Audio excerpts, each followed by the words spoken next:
Encore une fois, Sadio Mané n'a pas suffi à l'équipe d'Al Nassr. Une semaine après son élimination en demi-finale de la Ligue des champions asiatiques, par les Japonais du Kawasaki Frontale, 2-3, la formation de Stefano Pioli a enchaîné une nouvelle contre-performance, cette fois-ci en championnat. À domicile, Al Nassr s'est incliné 3-2 contre le leader de Saudi Pro League, Al Ittihad. Pourtant, à la pause, tout se déroulait sans accroc pour le mondialiste, grâce notamment à un grand Sadio Mané. En effet, l'attaquant sénégalais a ouvert le score dès la 3e minute, avant de se fendre en passeur décisif pour Yaya sur le 2-0, 37e minute, marquant ainsi son 14e but et délivrant sa 14e passe décisive de la saison. Mais Al Nassr s'est fait retourner par Benzema à la 49e minute, N'Golo Kanté à la 52e minute et Aouar à la 90e plus 4 minutes. Recruté à l'été 2023 après une saison remarquée à Sheffield United, Ndiaye avait rejoint l'OM dans un contexte délicat. Le contexte était difficile, les changements de coach, raconte-t-il avec lucidité.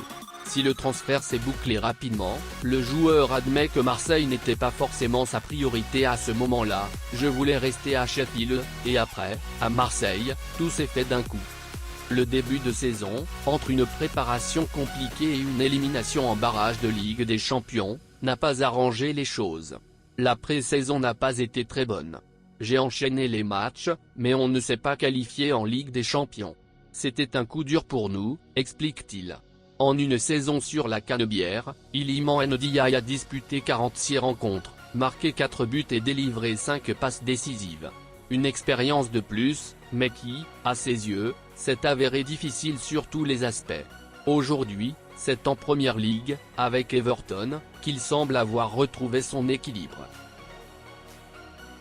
Alfred Gomis, actuellement joueur de Parme en Série B italienne et ancien portier de la sélection nationale du Sénégal, le gardien a été victime d'un abus de confiance qui lui a coûté très cher.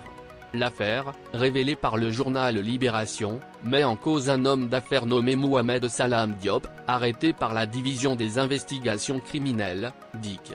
Âgé de 42 ans, ce dernier aurait trompé la vigilance du footballeur sur plusieurs opérations financières, pour un préjudice total estimé à 135 millions de francs CFA. Tout commence pourtant sur une note prometteuse. Le champion d'Afrique décide d'investir dans le secteur du transport en achetant 2 camions pour un montant total de 60 millions. Il confie leur gestion à Mohamed Salam Diop, qui, au fil du temps, gagne sa confiance. Séduit par le sérieux apparent de son interlocuteur, le joueur va même plus loin. Poussé par le souhait d'acquérir un bien immobilier à Sali, Alfred Gomis se voit proposer une maison à 105 millions de francs CFA. Une vidéo du supposé bien lui est envoyée, et rassuré par celui qu'il considère désormais comme un partenaire de confiance, il transfère la totalité du montant en 2023.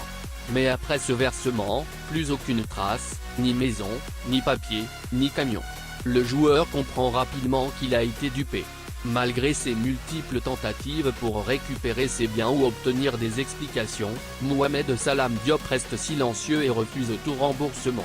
La DIC finit par intervenir, procédant à l'arrestation du principal suspect, qui devra désormais répondre de ses actes devant la justice.